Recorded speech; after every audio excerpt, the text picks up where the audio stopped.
Friends, നമ്മുടെ കേന്ദ്ര സർക്കാരിന് കീഴിലുള്ള ജനറൽ ഇൻഷുറൻസ് കോർപ്പറേഷൻ ഓഫ് ഇന്ത്യയുടെ പുതിയൊരു റിക്രൂട്ട്മെന്റ് നോട്ടിഫിക്കേഷൻ വന്നിട്ടുണ്ട്. പെർമനന്റ് വേക്കൻസിയാണ്.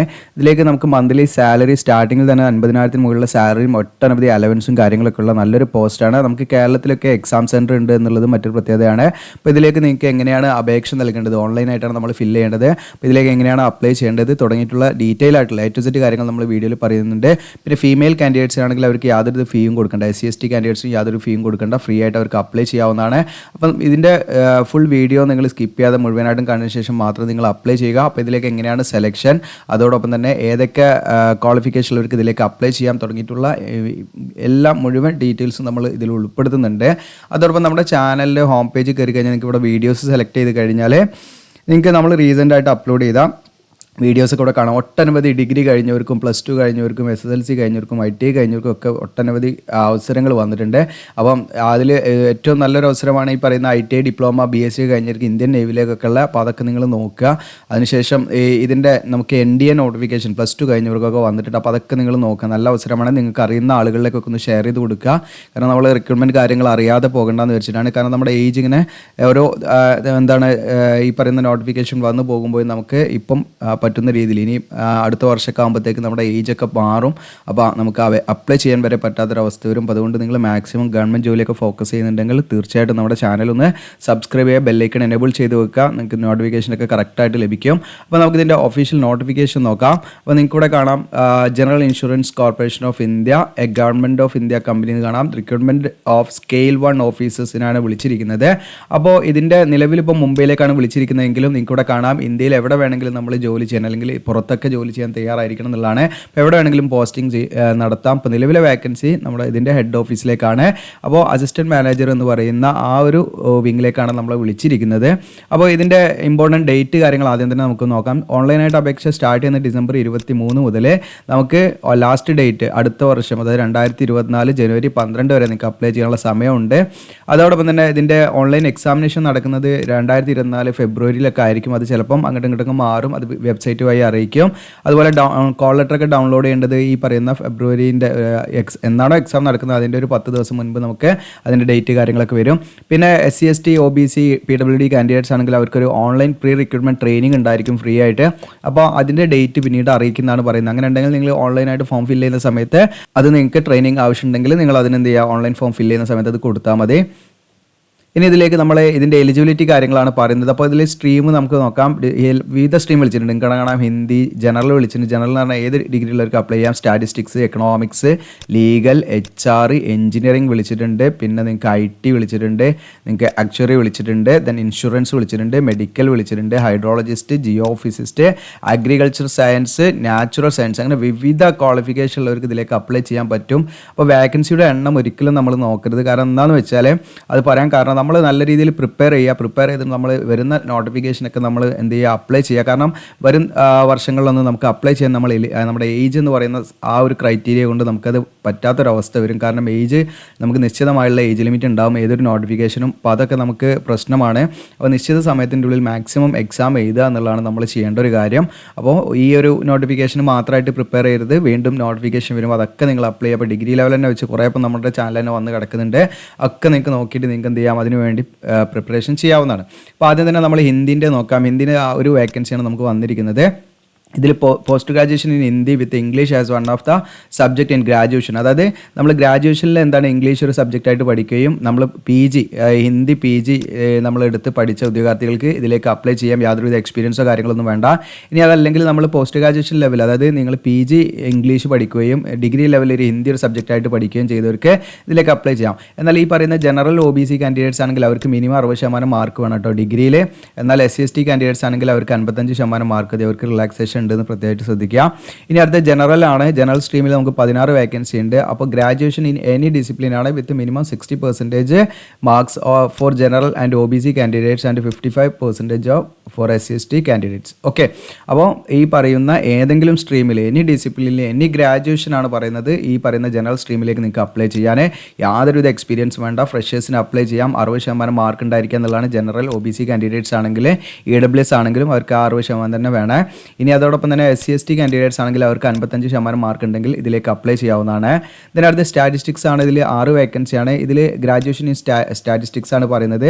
അപ്പോൾ ഇതിലും നമുക്ക് ജനറൽ OBC ഒക്കെ ആണെങ്കിൽ 60% മാർക്കും SC/ST ആണെങ്കിൽ 55% മാർക്ക് ഈ പറയുന്ന ബിരുദത്തിൽ വേണമെന്നുള്ളതാണ്. ഇതിനടുത്ത് എക്കണോമിക്സ് ആണ്. 2 വേക്കൻസിയാണ്. ഗ്രാജുവേഷൻ ഇൻ എക്കണോമിക്സ് അല്ലെങ്കിൽ എക്കണോമെട്രിക്സ് ആണ് പറയുന്നത്. 60% മാർക്ക് വേണം. ജനറൽ OBC ആണെങ്കിൽ SC/ST ആണെങ്കിൽ 55% വേണം. അപ്പോൾ ഈ പറയുന്ന ബിരുദം എക്കണോമിക്സിലോ അല്ലെങ്കിൽ എക്കണോമെട്രിക്സിലോ നിങ്ങൾക്ക് ബിരുദം ഉണ്ടെങ്കിൽ ഇതിലേക്ക് അപ്ലൈ ചെയ്യാവുന്നതാണ്. ഇതിനടുത്ത് ലീഗൽ, ഇതൊക്കെ ഫ്രഷേഴ്സിന് അപ്ലൈ ചെയ്യാവുന്നതാണ്. യാതൊരുവിധ എക്സ്പീരിയൻസും വേണ്ട. ഓക്കെ, 7 വേക്കൻസിയാണ്. ബാച്ചിലേഴ്സ് ഡിഗ്രി ഇൻ ലോ ആണ് പറയുന്നത്. 60% മാർക്ക് വേണം. ജനറൽ OBC ആണെങ്കിൽ SC/ST ആണെങ്കിൽ 55% മാർക്ക് വേണം. പിന്നെ HR-ന് 6 വേക്കൻസി ഉണ്ട്. ഇതിൽ ഗ്രാജുവേഷൻ ഇൻ എനി ഡിസിപ്ലിൻ ആണ് പറയുന്നത്. ഏതെങ്കിലും ഒരു വിഷയത്തിൽ നിങ്ങൾക്ക് ബിരുദം ഉണ്ടായിരിക്കുക. എനി ഗ്രാജുവേഷൻ ആണ്. എനി സ്ട്രീമിൽ നിങ്ങൾക്ക് ഗ്രാജുവേഷൻ ഉണ്ടെങ്കിൽ ഒരു ഡിഗ്രി ഉണ്ടെങ്കിൽ നിങ്ങൾക്ക് അപ്ലൈ ചെയ്യാം. SC/ST ആണെങ്കിൽ 55% മതി. OBC ആണെങ്കിൽ 60% മതി. അതിൻ്റെ കൂടെ തന്നെ എന്ത് വേണമെന്ന് വെച്ചാൽ ഇവിടെ നിങ്ങൾക്ക് പോസ്റ്റ് ഗ്രാജുവേഷൻ HRM അതുപോലെ പേഴ്സണൽ മാനേജ്മെൻറ്റിൽ ഒരു പോസ്റ്റ് ഗ്രാജുവേഷൻ കൂടെ വേണം കേട്ടോ. ഇതിലേക്ക് അപ്ലൈ ചെയ്യാൻ, HR-ലേക്ക് അപ്ലൈ ചെയ്യാൻ വെറും ബിരുദം മാത്രം പോരാ, ജസ്റ്റ് ഗ്രാജുവേഷൻ മാത്രം പോരാ. അതിലേക്ക് എന്തും കൂടെ വേണം. നിങ്ങൾക്ക് ഈ പറയുന്ന HRM-ലുള്ള PG വേണം, അല്ലെങ്കിൽ ഈ പേഴ്സണൽ മാനേജ്മെൻറ്റിലുള്ള PG വേണം. ഓക്കെ, അങ്ങനെയുള്ളവർക്ക് HR-ലേക്ക് അപ്ലൈ ചെയ്യാം. ഇതിനടുത്ത് എഞ്ചിനീയറിംഗ് ആണ്. എഞ്ചിനീയറിംഗിൽ വിവിധ ഡിസിപ്ലിൻ വിളിച്ചിട്ടുണ്ട്. സിവിൽ, എയറോനോട്ടിക്കൽ, മറൈൻ ഒക്കെ അതിൻ്റെ ഒക്കെ ഓരോ വേക്കൻസിയുടെ കൊടുത്തിട്ടുണ്ട്. അപ്പോൾ ഇതിലേക്ക് നിങ്ങൾക്ക് bachelors degree or BA or BTech ആണ് പറയുന്നത് കേട്ടോ. BA ഓർ BTech കഴിഞ്ഞവർക്ക് ഇതിലേക്ക് അപ്ലൈ ചെയ്യാം. അത് ഈ പറഞ്ഞിരിക്കുന്ന സിവിൽ, എയറോനോട്ടിക്കൽ അല്ലെങ്കിൽ മറൈൻ അല്ലെങ്കിൽ പെട്രോ കെമിക്കൽ അല്ലെങ്കിൽ മെറ്റലർജി അല്ലെങ്കിൽ മീറ്റിയോളജിസ്റ്റ് അല്ലെങ്കിൽ remote sensing or Jio informatics or geographic information system, okay, GIS. ഈ പറഞ്ഞിരിക്കുന്ന ഏതെങ്കിലും ഡിസിപ്ലിനിൽ നിങ്ങൾ BA ഓർ BTech കഴിഞ്ഞവരാണെങ്കിൽ തീർച്ചയായിട്ടും നിങ്ങൾക്ക് ഇതിലേക്ക് എഞ്ചിനീയറിംഗ് ഡിസിപ്ലിനിലേക്ക് അല്ലെങ്കിൽ സ്ട്രീമിലേക്ക് അപ്ലൈ ചെയ്യാം. നിങ്ങൾക്ക് 60% മാർക്ക് വേണം കേട്ടോ. ജനറൽ OBC ആണെങ്കിൽ SC/ST ആണെങ്കിൽ 55% മാർക്ക് മതി. ഓക്കെ, ഇനി IT ആണ് നമ്മൾ പറയുന്നത്. IT-യിൽ 9 വേക്കൻസി ഉണ്ട്. അപ്പോൾ IT-യിൽ നിങ്ങൾക്ക് പറഞ്ഞാൽ BE ഇൻ CSE അതുപോലെ IT അതുപോലെ ECE ഇതൊക്കെ BE ETC അതുപോലെ തന്നെ BTech-ലും നിങ്ങൾക്ക് ഈ പറഞ്ഞ പോലെ BA ഓർ BTech ഈ പറഞ്ഞിരിക്കുന്ന CSE-യോ IT-ലോ അല്ലെങ്കിൽ ECE-ലോ അല്ലെങ്കിൽ ETC-ലൊക്കെ നിങ്ങൾക്ക് BA ഓർ BTech ഉണ്ടെങ്കിൽ ഇതിലേക്ക് അപ്ലൈ ചെയ്യാം. ജനറൽ OBC ആണെങ്കിൽ അവർക്ക് 60%, SC/ST ആണെങ്കിൽ 55% മാർക്ക് വേണം എന്നുള്ളതാണ് നിങ്ങൾ മനസ്സിലാക്കേണ്ടത്. ഇനി അതല്ലെങ്കിൽ ഈ പറഞ്ഞിരിക്കുന്ന നിങ്ങൾക്ക് arts or science or commerce, agriculture, management ഇതിലൊക്കെ നിങ്ങൾക്ക് ബിരുദം അല്ലെങ്കിൽ എഞ്ചിനീയറിംഗിലൊക്കെ ബിരുദം ഉണ്ടായിരിക്കുക. മുകളിൽ പറഞ്ഞിരിക്കുന്ന ആ സ്ട്രീമിൽ നിങ്ങൾക്ക് BA ഓർ BTech ഒക്കെ ഉണ്ടെങ്കിലും നിങ്ങൾക്ക് ഇതിലേക്ക് അപ്ലൈ ചെയ്യാം. 60% മാർക്ക്. ജനറൽ OBC SC/ST ആണെങ്കിൽ 55. അതിൻ്റെ കൂടെ അവർക്ക് എന്ത് വേണമെന്ന് വെച്ചാൽ നിങ്ങൾക്ക് MCA പാടെ വേണം. 60% mark general OBC കാൻഡിഡേറ്റ്സിനും 55% mark SC/ST. അപ്പം മുകളിൽ പറഞ്ഞ ഈ പറയുന്ന എഞ്ചിനീയറിംഗ് ഡിസിപ്ലിൻ ഉണ്ടെങ്കിൽ അവർക്ക് ഡയറക്റ്റായിട്ട് അപ്ലൈ ചെയ്യാന്നുള്ളതാണ് നമ്മൾ മനസ്സിലാക്കുന്നത്. അതോടൊപ്പം തന്നെ നിങ്ങൾക്ക് ഈ പറഞ്ഞിരിക്കുന്ന ഗ്രാജുവേഷൻ ഒക്കെ ഉണ്ടെങ്കിൽ ഈ പറഞ്ഞിരിക്കുന്ന ആർട്സ് ഓർ സയൻസ് കോമേഴ്സിലൊക്കെ നിങ്ങൾക്ക് ഗ്രാജുവേഷൻ ഉണ്ടെങ്കിൽ അതിൻ്റെ കൂടെ നിങ്ങൾക്ക് MCA പാടെ ഉണ്ടെങ്കിൽ നിങ്ങൾക്ക് അതിലേക്ക് അപ്ലൈ ചെയ്യാം. പക്ഷേ ഈ IT-ൻ്റെ കാര്യം വരുന്ന സമയത്ത് ഇവിടെ എസെൻഷ്യൽ സ്കിൽ റിക്വയർമെൻറ്റ് ഇവിടെ പറയുന്നുണ്ട് കേട്ടോ. അത് നിർബന്ധമായിട്ടും നമുക്ക് ഉണ്ടായിരിക്കണം എന്നുള്ളതാണ്. അത് ഞാൻ ജസ്റ്റ് കാണിക്കുന്നത് അവിടെ ഉണ്ട്. അപ്പോൾ ആ പോസ്റ്റിലേക്ക് മാത്രം. ഓക്കെ, ഇപ്പം നമ്മൾ പറഞ്ഞ IT എന്ന് പറയുന്ന ഈ ഒരു സ്ട്രീമിലേക്ക് മാത്രമാണ് കേട്ടോ ഇത് ബാധകം. ഇവിടെ കാണാം essential skill as mentioned below. അത് ജസ്റ്റ് ഞാൻ കാണിക്കാം. ഈ സോഫ്റ്റ്വെയർ ഡെവലപ്പർ അതുപോലെ തന്നെ നിങ്ങൾക്ക് network administrator, system administrator, information security officer ഈ പറഞ്ഞിരിക്കുന്ന സ്കില്ലുകൾ നിങ്ങൾക്ക് വേണം എന്നുള്ള നിർബന്ധമാണ് കേട്ടോ. ഓക്കെ, അപ്പോൾ അത് നോക്കിയിട്ട് നിങ്ങൾ അപ്ലൈ ചെയ്യാം. ഈ പോസ്റ്റിലേക്ക് മാത്രമാണ് അത് ബാധകം. അടുത്തത് ആക്ച്വലി ഇതിൽ നിങ്ങൾക്ക് 4 വേക്കൻസിയാണ്. ഇതിൽ graduation with maths or statistics ആണ് പറയുന്നത്. 60% മാർക്കോട് ഇല്ലെങ്കിൽ 55% SC/ST കാൻഡിഡേറ്റ്സ് ആണെങ്കിൽ കേട്ടോ. അതോടൊപ്പം തന്നെ candidate should have passed minimum 7 papers of institute of actuary society of India or institute of faculty of actuaries. അപ്പോൾ ഈ പറഞ്ഞിരിക്കുന്ന ഇൻസ്റ്റിറ്റ്യൂട്ട് ഓഫ് ആക്ച്വറി സൊസൈറ്റിയിൽ നിന്നോ സൊസൈറ്റി ഓഫ് ഇന്ത്യയിൽ നിന്നോ അല്ലെങ്കിൽ institute of and faculty of ആക്ച്വറീസിൽ നിന്നോ നിങ്ങൾക്ക് ഈ പറയുന്ന മിനിമം നമ്മൾ എന്ത് ചെയ്യണം 7 പേപ്പർ എന്ത് ചെയ്യണം പാസ്സായിരിക്കണം എന്നുള്ള കണ്ടീഷനും പാടെ അതിൻ്റെ കൂടെ ഉണ്ട് കേട്ടോ. അങ്ങനെയുള്ളവർക്ക് ഇതിലേക്ക് അപ്ലൈ ചെയ്യാൻ പറ്റുള്ളൂ. മുകളിൽ പറഞ്ഞ ബിരുദവും അതിൻ്റെ കൂടെ ഈ രീതിയിലുള്ള ഒരു കണ്ടീഷൻ പാടെ അതിൽ പറയുന്നുണ്ട്. ഇനി അടുത്ത ഇൻഷുറൻസ് ആണ്. 17 വേക്കൻസിയാണ് നമുക്ക് ഇതിലുള്ളത്. ഇതിൽ നിങ്ങൾക്ക് ഏതെങ്കിലും വിഷയത്തിലുള്ള ഒരു ഗ്രാജുവേഷൻ ഉണ്ടായിരിക്കുക എന്നുള്ളതാണ്. 60% ജനറൽ OBC കാൻഡിഡേറ്റ്സ് ആണെങ്കിൽ 55% SC/ST കാൻഡിഡേറ്റ്സ് ആണെങ്കിൽ ഇനി ഡിസിപ്ലിനുള്ളവർക്ക് അപ്ലൈ ചെയ്യാം. പക്ഷേ അതിൻ്റെ കൂടെ അവർക്കൊരു ക്വാളിഫിക്കേഷനും കൂടെ വേണം. അതായത് പോസ്റ്റ് ഗ്രാജുവേറ്റ് ഡിഗ്രിയോ പോസ്റ്റ് ഗ്രാജുവേറ്റ് ഡിപ്ലോമയോ ഉണ്ടായിരിക്കുക എന്നുള്ളതാണ്. അത് ഈ പറഞ്ഞിരിക്കുന്ന ജനറൽ ഇൻഷുറൻസിലോ അല്ലെങ്കിൽ റിസ്ക് മാനേജ്മെൻറ്റിലോ അല്ലെങ്കിൽ ലൈഫ് ഇൻഷുറൻസിലോ അല്ലെങ്കിൽ fellowship of insurance institute of India general ഇൻഷുറൻസിലോ അതല്ലെങ്കിൽ FCIA അതായത് fellowship of the chartered insurance institute ഈ പറഞ്ഞിരിക്കുന്ന ഏതെങ്കിലും ഒരു സ്ട്രീമിൽ നിങ്ങൾക്ക് ഈ പറഞ്ഞിരിക്കുന്ന പോസ്റ്റ് ഗ്രാജുവേറ്റ് ഡിപ്ലോമയോ അല്ലെങ്കിൽ പോസ്റ്റ് ഗ്രാജുവേറ്റ് ഡിഗ്രിയോ ഉണ്ടായിരിക്കണം. ഈ പറയുന്ന ഏതെങ്കിലും വിഷയത്തിലുള്ള ഒരു ബിരുദവും അതോടൊപ്പം ഈ പറഞ്ഞിരിക്കുന്ന രീതിയിൽ പോസ്റ്റ് ഗ്രാജുവേറ്റ് ഡിപ്ലോമയോ അല്ലെങ്കിൽ പോസ്റ്റ് ഗ്രാജുവേറ്റ് ഡിഗ്രിയോ ഉള്ളവർക്ക് ഈ പറയുന്ന ഇൻഷുറൻസിലേക്ക് അപ്ലൈ ചെയ്യാം. മെഡിക്കലാണ് നിങ്ങൾക്കറിയാം MBBS ആണ് ഉള്ള വിദ്യാർത്ഥികൾ അതിലേക്ക് അപ്ലൈ ചെയ്യാവുന്നതാണ്. Then hydrologist BSc in hydrology with 60% mark in general and OBC candidates ആണെങ്കിൽ 55% മാർക്ക് SC/ST കാൻഡിഡേറ്റ്സ് ആണെങ്കിൽ. ഓക്കെ, ദെൻ അടുത്തത് ജിയോ ഫിസിസ്റ്റ് ആണ്. ഇതിൽ ഒരു വേക്കൻസിയാണ്. ഇതിലും ഹൈഡ്രോളജിസ്റ്റിൽ ഒരു വേക്കൻസിയാണ്. BSc ഹൈഡ്രോളജി കഴിഞ്ഞവർക്ക് അതിലേക്ക് അപ്ലൈ ചെയ്യാം. ദെൻ ജിയോ ഫിസിസ്റ്റിലേക്ക് നിങ്ങൾക്ക് BSc ജിയോ ഫിസിക്സോ അല്ലെങ്കിൽ അപ്ലൈഡ് ജിയോ ഫിസിക്സോ കഴിഞ്ഞവർക്ക് അപ്ലൈ ചെയ്യാം. മിനിമം 60% മാർക്ക് ജനറൽ OBC വേണം. SC/ST ആണെങ്കിൽ 55 മതി. ദെൻ അഗ്രികൾച്ചർ സയൻസ് ആണെങ്കിൽ ഒരു വേക്കൻസിയാണ്. BSc ഇൻ അഗ്രികൾച്ചർ സയൻസ് കഴിഞ്ഞവർക്ക് ഇതിലേക്ക് അപ്ലൈ ചെയ്യാം. 60% മിനിമം ജനറൽ OBC കാൻഡിഡേറ്റ്സ് ആണെങ്കിൽ. SC/ST ആണെങ്കിൽ 55% മതി. നാച്ചുറൽ സയൻസ് ആണെങ്കിൽ ഒരു വേക്കൻസിയാണ്. ഗ്രാജുവേഷൻ നാച്ചുറൽ സയൻസ് ആണ് പറഞ്ഞിരിക്കുന്നത്. 60% മാർക്ക് വേണം. General OBC SC/ST 55% mark. ഇത്രയും ടോട്ടൽ വേക്കൻസി വന്നിരിക്കുന്നത് 85 വേക്കൻസിയാണ്. അപ്പോൾ വേക്കൻസി കൂടാനും കുറയാനൊക്കെ സാധ്യതയുണ്ട്. വേക്കൻസിയെ നോക്കി ഒരിക്കലും നിങ്ങൾ അപ്ലൈ ചെയ്ത്. ഇനി ഇവിടെ പ്രത്യേകമായിട്ട് ശ്രദ്ധിക്കേണ്ടത് ഇപ്പോൾ മുകളിൽ പറഞ്ഞിരിക്കുന്ന ഏതെങ്കിലും ഒരു സ്ട്രീമിലേക്ക് നിങ്ങൾക്ക് അപ്ലൈ ചെയ്യാൻ പറ്റുള്ളൂ. അപ്പം ഇവിടെ നിങ്ങൾക്ക് ഇവിടെ കാണാം ഈ പറഞ്ഞിരിക്കുന്ന ഒന്നെങ്കിൽ നിങ്ങൾക്ക് എഞ്ചിനീയറിംഗ്, അല്ലെങ്കിൽ നിങ്ങൾക്ക് ഇവിടെ എക്കണോമിക്സ്, അല്ലെങ്കിൽ നിങ്ങൾക്ക് ജനറൽ, ഇതിലേതെങ്കിലും ഒന്നിലേക്ക് നിങ്ങൾക്ക് അപ്ലൈ ചെയ്യാൻ പറ്റുള്ളൂ. ഓക്കെ, ഒന്നിലധികം സ്ട്രീമിലേക്ക് നിങ്ങൾക്ക് അപ്ലൈ ചെയ്യാൻ പറ്റില്ല കേട്ടോ. ഒന്നിലധികം സ്ട്രീമിലേക്ക് അപ്ലൈ ചെയ്താൽ ബാക്കിയുള്ളത് റിജക്റ്റ് ആവും. ഏതെങ്കിലും ഒന്നേ നിലനിൽക്കുള്ളൂ. പ്രത്യേകമായിട്ട് ശ്രദ്ധിക്കുക. പിന്നെ ഇതിൻ്റെ റിസർവേഷൻ വൈസ് വേക്കൻസി ഇവിടെ കൊടുക്കുന്നത് ജനറൽ 35, SCക്ക് 12, STക്ക് 6, OBCക്ക് 26, EWS 6, PWD കാൻഡിഡേറ്റ്സിന് 3, അതുപോലെ ടോട്ടൽ 85 വേക്കൻസിയാണ്. ദെൻ ഇതിൻ്റെ ഏജ് ലിമിറ്റ് നമുക്ക് നോക്കാം. മിനിമം ഏജ് 21 വയസ്സാണ്. ഏജ് കണക്കാക്കുന്നത് 1/10/2023 എന്ന് പറയുന്ന ഈ ഡേറ്റിലേക്ക് മിനിമം നിങ്ങൾക്ക് 21 കഴിഞ്ഞിരിക്കണം.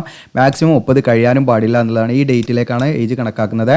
എന്നാൽ SC/ST കാൻഡിഡേറ്റ്സ് ആണെങ്കിൽ അവർക്ക് 35 വയസ്സ് വരെ അപ്ലൈ ചെയ്യാം. OBC ആണെങ്കിൽ അവർക്ക് 33 വയസ്സ് വരെ അപ്ലൈ ചെയ്യാം. PWD കാൻഡിഡേറ്റ്സ് ആണെങ്കിൽ അവർക്ക് 10 വർഷം വരെ ഏജ് റിലാക്സേഷൻ ഉണ്ടായിരിക്കും. എക്സ് സർവീസ്മാനും വിഡോസ് ഡിവോഴ്സ്ഡ് ആയുള്ള വനിതകൾക്കൊക്കെ ഏജ് റിലാക്സേഷൻ ഉണ്ടായിരിക്കുക. പിന്നെ ഇതിൻ്റെ സാലറി കാര്യങ്ങളൊക്കെ പറയുന്നുണ്ട്. ബേസിക് പേ നമുക്ക് സ്റ്റാർട്ടിങ് തന്നെ 50,925 രൂപ പെർ മന്ത് ലഭിക്കും. പിന്നെ ഇവിടെ കാണാം ഒട്ടനവധി അലവൻസ് കാര്യങ്ങളുണ്ട്. ഒരുപാട് അലവൻസ് കാര്യങ്ങൾ അതിൻ്റെ കൂടെ ഉണ്ട് എന്നുള്ളതാണ് നമ്മൾ മനസ്സിലാക്കേണ്ടത്. ദെൻ സെലക്ഷൻ പ്രൊസീജിയർ നിങ്ങൾക്ക് ഓൺലൈൻ ടെസ്റ്റ് ഉണ്ടായിരിക്കും. പിന്നെ ഗ്രൂപ്പ് ഡിസ്കഷൻ ഉണ്ടായിരിക്കും. ഇൻ്റർവ്യൂ ഉണ്ടായിരിക്കും. ഓക്കെ, മെഡിക്കൽ എക്സാമിനേഷൻ ഉണ്ടാകും. മെഡിക്കൽ നമ്മൾ ഫിറ്റ് എന്നുള്ളത് ജസ്റ്റ് ചെക്ക് ചെയ്യും. അതോടൊപ്പം തന്നെ ഈ പറയുന്ന ഓൺലൈൻ ടെസ്റ്റിൻ്റെയും ഗ്രൂപ്പ് ഡിസ്കഷൻ്റെയും ഇൻ്റർവ്യൂവിൻ്റെ ഒക്കെ ടോട്ടൽ മാർക്ക് വരുന്നത് ഏകദേശം 200 മാർക്കിൻ്റെ ആയിരിക്കും വരുന്നതെന്നാണ് കണക്കാക്കുന്നത്. പിന്നെ എക്സാമിനേഷൻ സെൻറ്റർ ആണ് നമുക്ക് കേരളത്തിൽ തിരുവനന്തപുരം, തൃശ്ശൂരാണ് എക്സാമിനേഷൻ സെൻറ്റർ ഉള്ളത്. അപ്പോൾ തമിഴ്നാട് ഒക്കെ നിങ്ങൾ അതിനനുസരിച്ച് തമിഴ്നാടൊക്കെ കുറച്ചധികം സെൻറ്ററുകളുണ്ട്.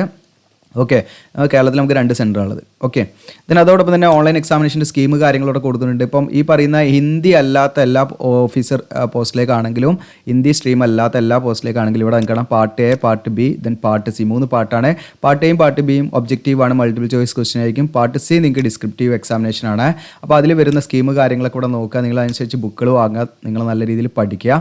അതിനുശേഷം നിങ്ങൾക്ക് ഹിന്ദി ഓഫീസറായിട്ടാണ് നിങ്ങൾ നോക്കുന്നതെങ്കിൽ നിങ്ങൾക്ക് part A, part B, part C വേറെ ഇവിടെ സെപ്പറേറ്റ് ആയിട്ട് കൊടുത്തിട്ടുണ്ട്. അത് നിങ്ങൾ നോക്കുക. പിന്നെ ഇതിലേക്ക് അപേക്ഷ ഫീസ് വരുന്നത് 1000 രൂപ അപേക്ഷാ ഫീസ് വരുന്നുണ്ട്. എന്നാൽ SC/ST, PWD അതുപോലെ ഫീമെയിൽ കാൻഡിഡേറ്റ്സിന് യാതൊരുവിധ ഫീസും കൊടുക്കേണ്ട. ബാക്കിയുള്ള ജനറൽ മെയിൽ കാൻഡിഡേറ്റ്സ് ആയിട്ടുള്ള ജനറൽ OBC, EWS കാൻഡിഡേറ്റ്സ് ആണെങ്കിൽ അവർ 1000 രൂപ ഫീ പേയ്മെൻറ്റ് ചെയ്യണം. പ്ലസ് അഡീഷണൽ ആയിട്ട് ഒരു 18% GST ഉണ്ടാവും എന്നുള്ളതാണ്. അപ്പോൾ ടോട്ടൽ അങ്ങനെയാണ് നമുക്ക് ഫീ അടയ്ക്കേണ്ടത്. ഓൺലൈനായിട്ട് മാത്രമാണ് ഫീ അടയ്ക്കാൻ പറ്റുക. ഓൺലൈനായിട്ട് ഫീ അടയ്ക്കുക. വളരെ സിമ്പിളായിട്ട് നമുക്ക് debit card, credit card, net banking ഉപയോഗിച്ച് ഫീ അടയ്ക്കാം. എന്നാൽ SC/ST കാൻഡിഡേറ്റ്സിന് ഫീ ഇല്ല. ദെൻ PWD കാൻഡിഡേറ്റ്സിന് ഫീ ഇല്ല. അതുപോലെ ഫീമെയിൽ കാൻഡിഡേറ്റ്സ്, ഓക്കെ, നിങ്ങൾ ഫീമെയിൽ കാൻഡിഡേറ്റ്സ് ആണെങ്കിൽ നിങ്ങൾക്ക് യാതൊരു ഫീ വേണ്ട, ഫ്രീ ആയിട്ട് അപ്ലൈ ചെയ്യാം. മാക്സിമം നിങ്ങളുടെ കൂട്ടുകാരിലൊക്കെ ഷെയർ ചെയ്ത് കൊടുക്കുക. പ്രത്യേകമായിട്ട് ശ്രദ്ധിക്കുക.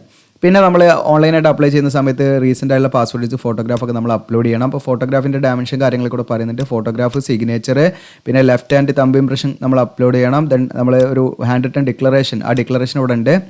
ഇത് നമ്മളൊരു വൈറ്റ് പേപ്പറിലേക്ക് നല്ല നീറ്റായിട്ട് ഇതുപോലെ സ്പെല്ലിംഗ് മിസ്റ്റേക്കും ഇല്ലാതെ കറക്റ്റായിട്ട് ചെയ്താൽ ഇവിടെ നിങ്ങളുടെ പേര് ചെയ്താൽ ഓക്കെ. എന്നിട്ട് ഇത് സ്കാൻ ചെയ്തിട്ട് നമ്മൾ എന്തിനാ അപ്ലോഡ് ചെയ്യണം. ഇത് ഡിക്ലറേഷനാണ്. ഓക്കെ, അതുപോലെ തന്നെ നമ്മുടെ കൈയുടെ ലെഫ്റ്റ് തമ്പ് ഇംപ്രഷൻ ജസ്റ്റ് ഒരു പേപ്പറിൽ നമ്മൾ വരുത്തിയിട്ട് അത് നമ്മൾ എന്ത് ചെയ്യണം, അപ്ലോഡ് ചെയ്യണം. പിന്നെ നമ്മുടെ സിഗ്നേച്ചർ എന്താണ് ഒരു വൈറ്റ് പേപ്പറിൽ ബ്ലാക്ക് ഇങ്ക് കൊണ്ട് സൈൻ ചെയ്തിട്ട് സ്കാൻ ചെയ്ത് അപ്ലോഡ് ചെയ്യണം. പിന്നെ നമ്മുടെ ഫോട്ടോഗ്രാഫ്, ഇതാണ് അപ്ലോഡ് ചെയ്യേണ്ടത്. പ്രത്യേകമായിട്ട് ശ്രദ്ധിക്കുക. പിന്നെ അപ്ലോഡ് ചെയ്യേണ്ട സൈസ് കാര്യങ്ങളൊക്കെ അവിടെ കൊടുത്തിട്ടുണ്ട്. ഈ ഫോട്ടോഗ്രാഫ് ആണെങ്കിൽ 20 KB 50 KB ഇടയിലായിരിക്കണം. ദെൻ സിഗ്നേച്ചർ ആണെങ്കിൽ വൈറ്റ് പേപ്പറിൽ ബ്ലാക്ക് ഇങ്ക് മാത്രമാണ് പറ്റുക, ബ്ലൂ ഇങ്ക് പറ്റില്ല. 10 KB 20 KB ഇടയിലായിരിക്കണം. ലെഫ്റ്റ് തമ്പ് ഇംപ്രഷൻ ആണെങ്കിൽ 20 KB 50 KB ഇടയിലായിരിക്കണം file size. Then hand written declaration ആണെങ്കിൽ അതിൻ്റെ ഡയമെൻഷൻ 800x400 പിക്സലായിരിക്കണം. 50 KB 100 KB ഇടയിലായിരിക്കണം ഫയൽ സൈസ്. JPG ഫോർമാറ്റിലാണ് നമ്മൾ അപ്ലോഡ് ചെയ്യേണ്ടത്. ഇനി കോൾ ലെറ്ററൊക്കെ നമുക്ക് SMS ആയിട്ട് അതുപോലെ ഇമെയിൽ വഴി നമ്മൾ അറിയിക്കുന്നതാണ് പറയുന്നത്. എങ്കിലും നിങ്ങൾ ഇടയ്ക്കിടയ്ക്ക് ഇവരുടെ ഒഫീഷ്യൽ പേജ് നിങ്ങൾ സന്ദർശിക്കുക.